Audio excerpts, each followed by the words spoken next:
Bonjour. Aujourd'hui, on se plonge dans un document, une présentation assez conséquente, le projet ECHO. On va essayer de décortiquer ensemble ce projet, assez ambitieux, comprendre sa structure, d'où il vient, il y a une référence à Dante dès le début quand même, et puis, ce qu'il propose concrètement. Allons-y. Oui, bonjour. C'est un projet qui part d'un diagnostic assez large sur le monde actuel. La présentation évoque d'emblée les défis qu'on connaît, sociaux, environnementaux, tout ça interconnecté.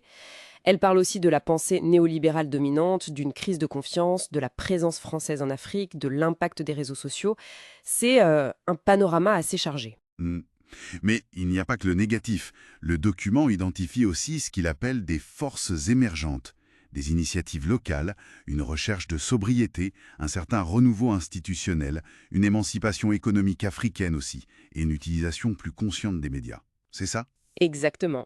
Et face à ce tableau, le grand défi qui est souligné, c'est le manque d'un récit collectif fort, quelque chose qui puisse fédérer. D'où la question centrale comment on impulse une évolution des mentalités et des comportements, mais à grande échelle. Et la réponse qu'ils apportent tient en 3 mots. Informer, fédérer, agir. C'est vraiment la structure de leur proposition. Qui est donc ce fameux projet ECHO. Ecolink, qui est là pour l'action concrète. Et ce nom écho, il est assez travaillé, on dirait. Il y a la nymphe, la résonance littérale. Oui, et au sens figuré, ce qui prolonge une idée. Mais il y a aussi des acronymes. Un acronyme évolutif, en fait, lié aux 3 phases du projet, éveil, changement, régénération, Ah oui. et même un acronyme symbolique, énergie, carbone, hydrogène, oxygène. C'est assez dense. Un peu, oui. Restons sur la série, peut-être.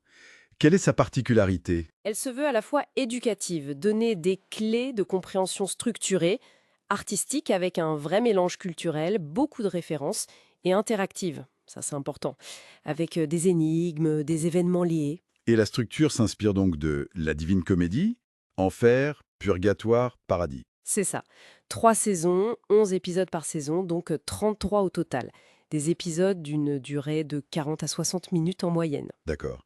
Et le pitch rapide? Ça suit 2 personnages, Sacha et Aku, dans leur quête de sens face aux crises actuelles. Le point de départ est une citation d'Arthur Schnitzler sur le rêve intérieur. Hmm. Au-delà de la série, il y a le mouvement ECHO, son but. L'idée affichée, c'est de raviver la flamme de l'action collective. Donc créer du lien, encourager l'action, valoriser la diversité des initiatives. L'ambition est de semer les graines d'un nouveau paradigme, carrément. Oui, proposer un système alternatif et une expérience audiovisuelle qui soit unique. La mission, c'est de cultiver un terreau fertile pour la prise de conscience et l'action, en parlant de sobriété volontaire. D'accord. Et tout ça repose sur un écosystème, un réseau de partenaires? Exactement, experts, financiers, partenaires audiovisuels, éducation, culture, et bien sûr les membres du mouvement eux-mêmes. Le site web servirait de portail central pour tout ça. Venons-en à ECHOLINK, la plateforme pour agir. 3 fonctionnalités, c'est ça? Oui, la première, c'est la résolution d'énigmes en lien avec la série. Une manière ludique d'approfondir les connaissances de façon collaborative. D'accord. Apprendre en jouant. La deuxième? Des hubs de projets locaux ou régionaux.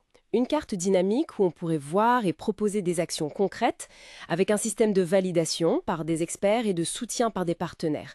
Transformer l'idée en action locale. Mhm. Et la troisième, qui semble assez ambitieuse?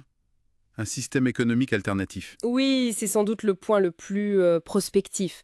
L'idée serait de favoriser l'échange de proximité, les partenariats locaux, la réciprocité, avec une monnaie virtuelle liée à l'engagement dans l'écosystème éco. D'accord. C'est un gros chantier. Et comment ça se déploie dans le temps, cette stratégie? En 3 phases qui reprennent les acronymes ECHO. Phase 1, l'éveil, consciousness, hope, elevating, oneness, centré sur la série et la prise de conscience.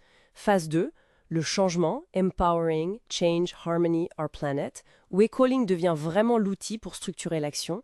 Et phase 3, la régénération, Earth's Conservation Healing Organization, où les actions concrètes se multiplient sur le terrain. Et pour financer tout ça, on parle de quoi? Un mélange assez classique en fait, partenariat privé-public, mécénat, crowdfunding, subventions, et puis des revenus numériques générés par la plateforme et les contenus. La communication s'annonce, présente. Marketing de contenu, personnages avec leurs propres réseaux sociaux. Oui, une présence sociale forte et des partenariats stratégiques. La diffusion aussi se veut originale.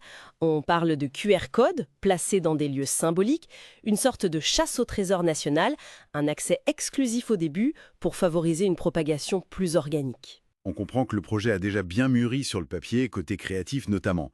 Note d'intention, scénario pilote, bible des personnages, même un accord de Cyril Dion est mentionné. Oui, et côté organisationnel, il y a déjà des outils en place comme un Discord, un Drive, un livre blanc pour Echolink en cours. Mais forcément, les besoins restent énormes. Production audiovisuelle, développement tech, organisation, administration.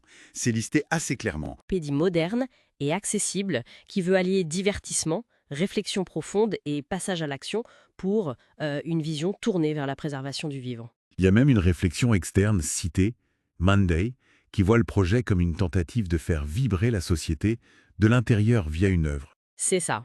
Bon, ben voilà pour ce tour d'horizon du projet ECHO. C'est foisonnant. Ça brasse large, hein. Narration, communauté, technologie, économie alternative.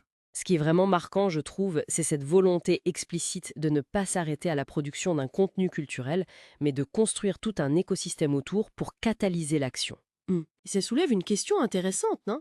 Est-ce qu'une œuvre, une série, peut réellement être le point de départ, le catalyseur d'une transformation sociale concrète et structurée comme celle qui est visée ici? C'est une belle question pour finir.